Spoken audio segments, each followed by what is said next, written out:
राज्य निवडणूक आयोगाने राज्यातील 12 जिल्हा परिषद व त्या अंतर्गत 125 पंचायत समितीच्या सार्वत्रिक निवडणुका 2026चा कार्यक्रम दिनांक 13 जानेवारी 2026 रोजी जाहीर केलेला होता. राज्याचे उपमुख्यमंत्री अजित पवार यांच्या अपघाती निधनामुळे राज्य शासनाने राज्यात 28 ते 30 जानेवारी 2026 पर्यंत दुखवटा जाहीर केलेला आहे.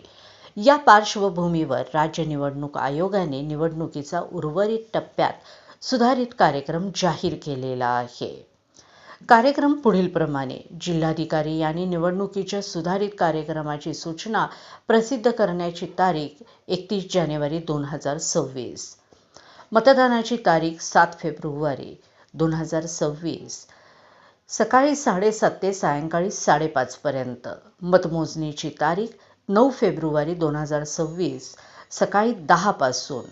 निवडून आलेल्या सदस्यांची नावे शासन राज्यपत्रात प्रसिद्ध करणे 11 फेब्रुवारी 2026 पर्यंत.